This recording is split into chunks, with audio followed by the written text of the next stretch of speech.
प्रिय विद्यार्थियों, मैं doctor Arun Vyas, associate professor geology, government Bangar college Didwana. आज के इस व्याख्यान में विद्यार्थियों हम मोज़ की हार्डनेस स्केल, जिसे हिंदी में हम मोज़ की कठोरता का मापक्रम भी कहते हैं, उसके बारे में आपके साथ जानकारी साझा करूंगा। जैसा कि मिनरोलॉजी में हम खनिजों के बारे में जानकारी प्राप्त करते हैं, पृथ्वी पर चट्टानों के साथ विभिन्न प्रकार के खनिज पाए जाते हैं, और जब हम खनिजों के फिजिकल प्रॉपर्टीज़ की बात करते हैं तो उनमें उनकी कठोरता का एक बहुत महत्वपूर्ण एक करैक्टर होता है। उस कठोरता का मापने का क्या पैमाना होता है, उससे संबंधित मोज़ की ये हार्डनेस स्केल का आज का ये व्याख्यान।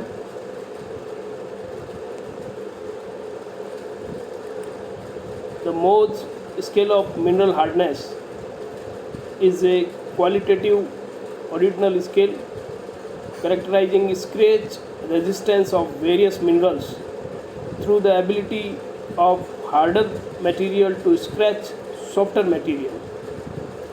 Created in year 1812 by German geologist and mineralogist Friedrich Mohs. It is one of several definitions of hardness in material science, some of which are more quantitative. यहाँ पर जो खनिजों की कठोरता का बात हम कर रहे हैं वो क्वालिटेटिव स्केल के संदर्भ में हम बात कर रहे हैं। 1812 में जर्मन के जियोलॉजिस्ट और मिनरोलॉजिस्ट फ्रेडरिच मोज़ ने ये स्केल दिया था। इसमें यदि हम किसी खनिज की कठोरता का पता लगाना चाहते हैं तो जो मोज़ की हार्डनेस स्केल में जो 10 खनिज उन्होंने जो 10 खनिज मापे थे, बताए थे, उनके संदर्भ में इनका कठोरता का क्या माप हो सकता है उसका ज्ञात कर सकते हैं। Despite its lack of precision, the Mohs scale is relevant for field geologist who use the scale to roughly identify minerals using scratch kits. Moz ने जो 10 मापक खनिज का ये पैमाना दिया, उन 10 खनिजों का एक स्क्रैच किट्स बॉक्स होता है जिसमें ये 10 जो खनिज हैं वो पाए जाते हैं।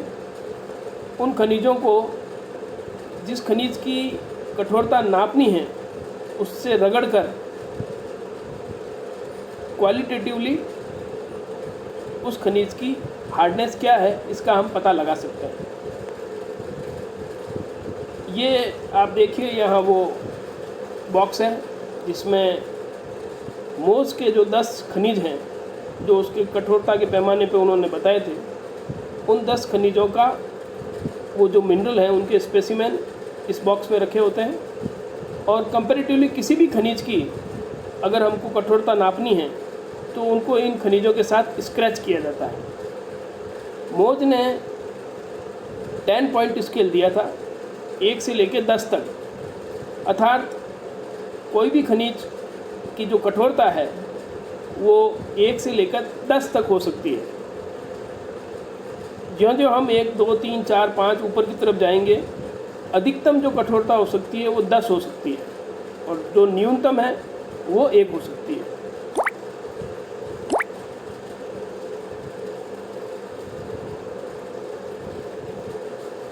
The Mohs scale of mineral hardness is based on the ability of one natural sample of mineral to scratch another mineral visibly.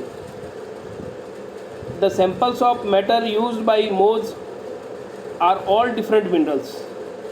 Minerals are chemically pure solids found in nature. ये खनिज जो 10 उन्होंने दिए वो केमिकली प्योर सॉलिड स्टेट में प्रकृति में पाए जाते हैं। जैसे अभी मैंने आपको बताया, किसी की खनिज की अगर हमको कठोरता नापनी है तो ये जो 10 खनिज हैं उनको उन खनिज के साथ स्क्रैच किया जाता है और उस रेफरेंस में उसकी कठोरता का क्या माप हो सकता है उसका पता लगाया जा सकता है। The hardness of a material is measured against the scale by finding the hardest material that the given material can scratch or the softest material that can scratch the given material. For example, if some material is scratched by apatite but not by fluorite, its hardness on the Mohs scale would fall between 4 and 5. यहाँ कहने का मतलब है कि यदि हम किसी खनिज को एपाटाइट और फ्लोराइट 2 खनिज से उसका स्क्रैच करते हैं तो अगर वो खनिज स्क्रैच बाय एपेटाइट से तो उस पर रगड़ आ जाती है बट नॉट बाय फ्लोराइट, लेकिन फ्लोराइट से उस पर रगड़ नहीं आती है, तो उस केस में उसकी हार्डनेस 4 और 5 के बीच में होगी। The Mohs scale is a purely ordinal scale. For example, corundum जिसकी की हार्डनेस की 1 to 10 स्केल पर 9 होती है, it's twice as hard as topaz जिसकी की हार्डनेस 8 होती है। यानी ये स्केल में जैसे हम 8 पे टोपाज को मानते हैं जो मोज की स्केल है और 9 पे कोरंडम को, लेकिन ऐसा नहीं है कि 8 से 9 में एक गुणात्मक वृद्धि हुई है। यहाँ इसीलिए कहा जा रहा है दो Mohs scale is a purely ordinal scale. For example corundum 9 is twice as hard as topaz, यानी टोपाज की 8 और कोरंडम की 9 हार्डनेस होने के बावजूद कोरंडम की जो हार्डनेस है वो टोपाज से 2 गुना अधिक है। बट डायमंड 10 अधिकतम जो 1 to 10 की स्केल में अगर हम बात करें तो 10 अधिकतम हार्डेस्ट जो मिनरल बताया गया है उसको डायमंड को बताया गया है। तो डायमंड के बारे में कहते हैं but diamond 10 is 4 time as hard as corundum. अब देखिए टोपाज की हार्डनेस 8, कोरंडम की 9, लेकिन कोरंडम टोपाज से 2 गुना ज़्यादा हार्ड है। अब कोरंडम की 9 और डायमंड की 10, लेकिन डायमंड कोरंडम से 4 गुना ज़्यादा हार्ड है। तो ये एक कंपैरेटिवली समझने की बात है कि नंबर 1 to 10 खनिज हैं, सॉफ्टेस्ट 1 टैल्क और हार्डेस्ट 10 डायमंड, लेकिन इनके बीच की रेफरेंस में जैसे 8 से 9 में अगर हम टोपाज से कोरंडम जा रहे हैं तो कोरंडम टोपाज से 2 गुना ज़्यादा हार्डर है। 9 कोरंडम और 10 डायमंड, तो अगर 9 से 10 में जा रहे हैं तो डायमंड कोरंडम से 4 गुना ज़्यादा हार्डर है। द टेबल जिसको हम अभी आपको शो करेंगे show the comparison with the absolute hardness measured by sclerometer. तो ये इस रेफरेंस में हार्डनेस की बात होती है। यहाँ आप ये देखिए मोज हार्डनेस स्केल दिखाई गई है। नंबर 1 पर टैल्क जो सबसे सॉफ्ट है, टैल्कम पाउडर जिससे बनता है। Number 2 gypsum, number 3 calcite, number 4 fluorite, number 5 apatite, number 6 feldspar, number 7 quartz, number 8 topaz, number 9 corundum और सबसे हार्ड नंबर 10 डायमंड। तो ये जो आप देखिए इंक्रीजिंग हार्डनेस का ये पैमाना है। सबसे सॉफ्टेस्ट टैल्क और सबसे हार्डेस्ट डायमंड। लेकिन अब इनको अगर फील्ड में आप गए और आपके पास ये बॉक्स नहीं है तो आप एक अनुमान के तौर पर कैसे कर सकते हैं अगर वो मिनरल आपके नाखून से खुरेचा जा सके तो उसकी हार्डनेस 2 से नीचे तक होगी।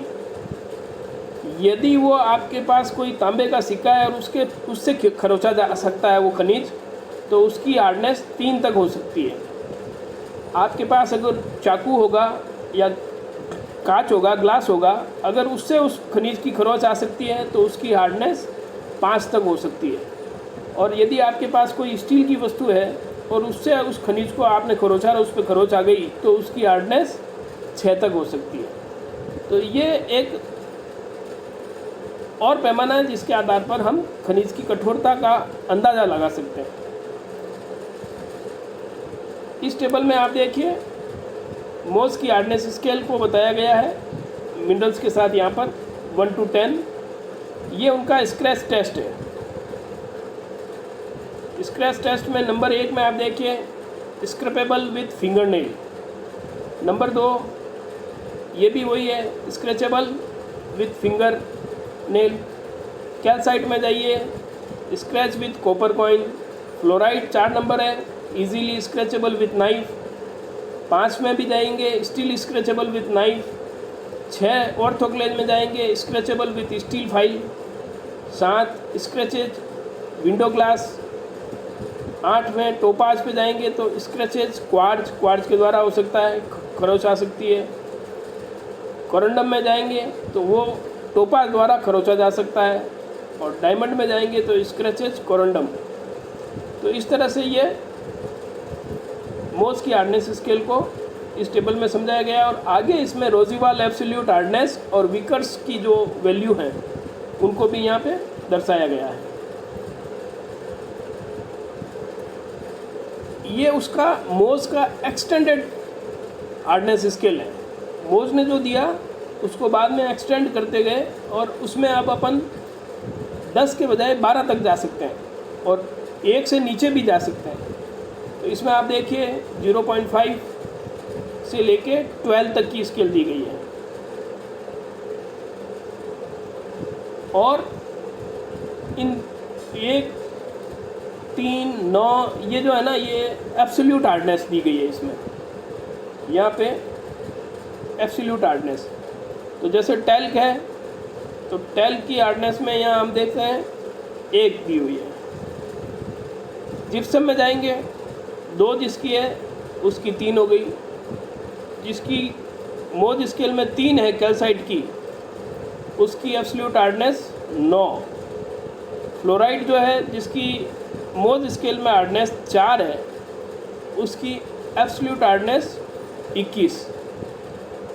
5 मोज स्केल में एपेटाइट, उसकी एब्सोल्यूट हार्डनेस अगर अपन जाएंगे तो वो है 48। 6 नंबर पे जो ऑर्थोक्लेज फेल्सपार मोज की स्केल हार्डनेस स्केल में है, उसकी एब्सोल्यूट हार्डनेस पे जाएंगे तो वो है 72। 7 नंबर पे क्वार्ट्ज, उसकी एब्सोल्यूट हार्डनेस 100। 8 नंबर पे टोपाज, उसकी एब्सोल्यूट हार्डनेस 200। 9 नंबर पर कोरंडम, उसकी एब्सोल्यूट हार्डनेस 400। और डायमंड जो मैंने कहा 4 गुना हो जाती है जब कोरंडम और डायमंड में जाएंगे, तो यहाँ देखिए ये 1600 होगी। उसके बाद ये वुडजाइट, बोरॉन, नाइट्राइट 11 और 12 पे आइंसुलेराइट। ये इस प्रकार से एक्सटेंडेड मोज की हार्डनेस स्केल है। इसमें आप इनके साथ केमिकल कंपोजिशन भी देख सकते हैं। टैल्क यहाँ इसमें यहाँ ये इनका केमिकल कंपोजिशन भी यहाँ इसमें दिया गया है। तो अगर आप देखेंगे टैल्क का magnesium silicate hydroxide, gypsum calcium sulphate hydrate, calcite calcium carbonate, fluoride calcium fluoride, apatite calcium phosphate, orthoclase feldspar तो ये पोटेशियम एल्युमिनियम सिलिकेट, क्वार्ट्ज तो ये silicon dioxide, topaz aluminium silicate fluoride hydroxide, corundum aluminium oxide और diamond carbon. तो ये इसमें extended scale में उनका केमिकल कंपोजिशन भी बताया गया है। यहाँ फिर आप देखिए बताया गया है कि 2 और 3 के बीच में 2.5 अगर हार्डनेस है तो फिंगर नेल के द्वारा,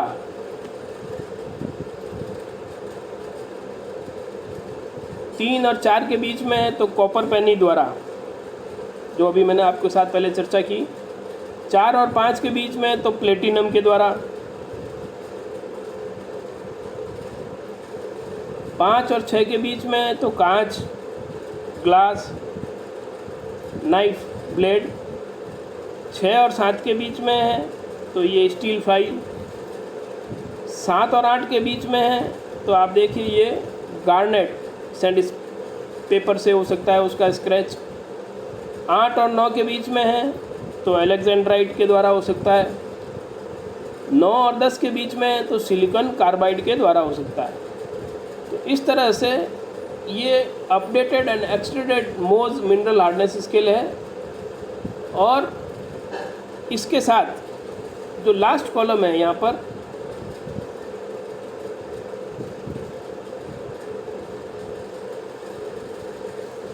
ये आप देखिए, इसमें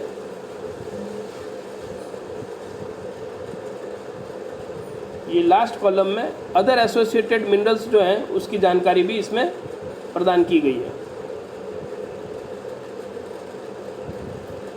ये सिंपल मोज की हार्डनेस स्केल, जिसमें नंबर 1 पे talc, number 2 gypsum, number 3 calcite, number 4 fluorite, number 5 apatite, number 6 orthoclase, number 7 quartz, number 8 topaz, number 9 corundum और नंबर 10 डायमंड। ये 10 स्टैंडर्ड मिनरल्स जिसकी मोज ने अपनी हार्डनेस स्केल में जिनको मानक खनिजों के रूप में इस्तेमाल किया था। और इस कॉलम में, आगे वाले कॉलम में इनकी कंपोजिशन, जो कि अभी मैंने आपके साथ पहली वाली स्लाइड में चर्चा किया। अब आने वाली अगली स्लाइड्स में ये जो 10 स्टैंडर्ड मिनरल्स हैं उनकी अपीयरेंस, किस तरह से उनकी फिजिकल अपीयरेंस होती है, उसके बारे में ये 10 स्लाइड्स बताई गई है। फील्ड में या लेबोरेटरी में एज ए हैंड स्पेसिमेन अगर हम इन 10 स्टैंडर्ड खनिज को देखेंगे तो उनका अपीयरेंस कैसा होता है उसके बारे में इन 10 स्लाइड्स में दिखाया गया है। ये पहली स्लाइड जिसमें नंबर 1 पे जो खनिज है टैल, वो कैसा दिखता है। इस टैल का उपयोग ही हम टेल्कम पाउडर में करते हैं। जो हम टेल्कम पाउडर फेस पर लगाने के लिए उपयोग में लेते हैं, वो टेल्कम पाउडर इस टैल्क से बना होता है और ये सबसे सॉफ्ट जो है खनिज होता है। ये देखिए मिनरल जिप्सम, जिसकी हार्डनेस 2 होती है, उसकी फिजिकल अपीयरेंस किस प्रकार से नज़र आती है। जिप्सम का एक ये क्रिस्टल खनिज जिप्सम का। ये तीसरा हार्डनेस 3 का स्टैंडर्ड मिनरल कैल्साइट, इसकी अपीयरेंस कैसी होती है ये इस स्लाइड में दिखाई गई है। ये नंबर 4 हार्डनेस स्केल में जो होता है फ्लोराइट, उसकी फिजिकल अपीयरेंसेस, ये भी क्रिस्टल फॉर्म में किस तरह से खूबसूरत दिखता है फ्लोराइट, उसकी ये स्लाइड, इसमें फ्लोराइट क्रिस्टल को खूबसूरती से दिखाया गया है। ये नंबर 5 पे एपेटाइट, एपेटाइट किस तरह से अपीयरेंस में दिखता है उस खनिज का ये एक खूबसूरत चित्र एपेटाइट का। नंबर 6 ऑर्थोक्लेज फेल्सपार, हार्डनेस स्केल जिसकी 6 है, वो ऑर्थोक्लेज किस तरह से दिखता है, ये इसकी एजेस भी इसमें बड़ी स्पष्ट दिखाई दे रही है। तो ये मिनरल ऑर्थोक्लेज जिसकी मोज की हार्डनेस स्केल में जिसकी हार्डनेस 6 है, वो किस तरह से फील्ड में पाया जाता है, उसकी फिजिकल अपीयरेंस इस स्लाइड में दिखाई गई है। नंबर 7 क्वार्ट्ज, क्वार्ट्ज के क्रिस्टल्स, इसमें देखिए ट्रांसपेरेंट क्रिस्टल्स किस तरह से एकदम ट्रांसपेरेंट क्रिस्टल क्वार्ट्ज के इस स्लाइड में दिख रहे हैं, बड़े खूबसूरत क्वार्ट्ज के क्रिस्टल्स जिसकी मोल्स की हार्डनेस स्केल में 7 हार्डनेस होती है। Composition SiO2। 8 नंबर मोज स्केल में जो खनिज है टोपाज जिसको बोलते हैं, ये टोपाज का फिजिकल अपीयरेंस दिखाता हुआ स्लाइड, इसमें मिनरल टोपाज को दिखाया गया है। Al2SiO4 FOH2 टोपाज, इसकी हार्डनेस 8। उसके बाद ये खूबसूरत पिंक कलर में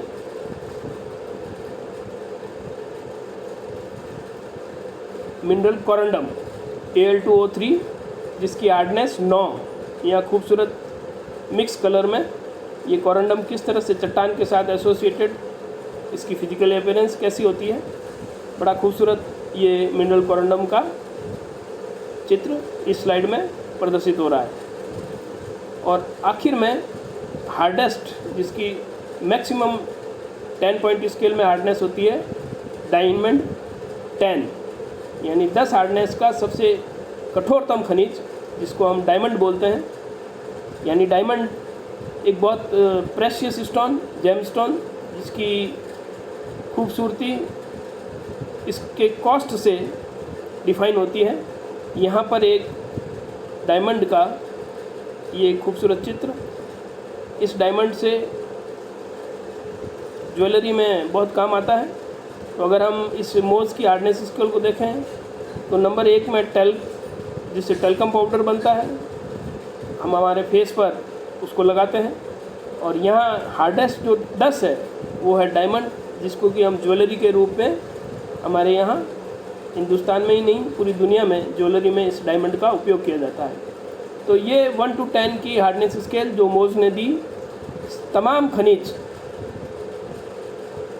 उनका हार्डनेस इनके स्क्रैच के साथ कंपैरेटिवली करते हुए उनकी हार्डनेस का पता लगाया जाता है। इसका सीधा सा थंब रूल ये है कि जो स्टैंडर्ड मिनरल है, जैसे मान लीजिए फ्लोराइड 4 और कैल्साइट 3, अब हम फील्ड में गए और हमने एक खनिज को लिया, अब उसकी हार्डनेस हमको पता करना है। पहले हमने उसको कैल्साइट से रगड़ा, तो अगर कैल्साइट से उसके स्क्रैच पड़ गए, फिर हमने उसको उसके ऊपर फ्लोराइड रगड़ा, तो फ्लोराइड का उसका स्क्रैच नहीं हुआ। इसका मतलब उसकी हार्डनेस कैल्साइट और फ्लोराइड के बीच की होगी। तो इस तरह से इन रेफरेंस इनके साथ, इन 10 खनिज स्टैंडर्ड खनिजों के साथ किसी भी खनिज को स्क्रैच कर कर उसके ऊपर उसके स्क्रैच होने की परिस्थितियों को देखते हुए उसकी हार्डनेस का पता लगाया जा सकता है। ये अंतिम स्लाइड, जिसमें डायमंड्स के अलग अलग कटिंग किए हुए सैंपल दिखाए जा रहे हैं।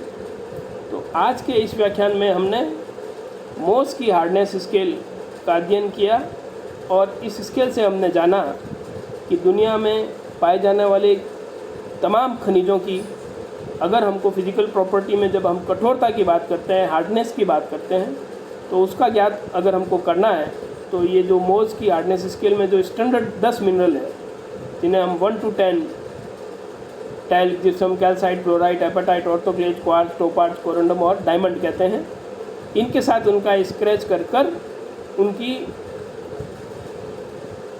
हार्डनेस का पता लगा सकते हैं। इस टॉपिक के संबंध में असाइनमेंट आपको दिया जाएगा। इस वीडियो का PDF भी आपके साथ व्हाट्सएप में साझा किया जाएगा। आप अभी घर पर बैठकर अध्ययन कर रहे हैं, जो असाइनमेंट आपको दिया जा रहा है PDF का अध्ययन करें, इस वीडियो को देखें, और जो क्वेश्चन इसी व्याख्यान से संबंधित जो हमने अभी आपको पढ़ाया है उससे रिलेटेड आपको क्वेश्चन पूछे जाते हैं, उसका उत्तर देने का प्रयास करें। और घर पे भी अगर आपने कोई नोट्स बनाने की एक नोटबुक बना ली है, तो उनमें इन प्रश्नों को और उनके प्रश्नों का हल करने का उत्तर देकर अपने नोट्स बनाएं, ताकि आपको परीक्षा के दौरान इन नोट्स का और इन असाइनमेंट्स का फ़ायदा होगा। ये जो प्रश्न पूछे जा रहे हैं वो केवल आपके first year, second year, third year या MSc प्रीवियस फाइनल तक के ही तौर पर सीमित नहीं माने। इसमें जो प्रश्न हम आपको असाइनमेंट में देते हैं वो बहुत महत्वपूर्ण प्रश्न हैं, जो आगे आने वाले कॉम्पिटिटिव एग्ज़ाम्स में भी आपको इसी प्रश्नों में अगर आपने किए तो आपको वहाँ इन प्रश्नों को हल करने में उस समय फ़ायदा होगा।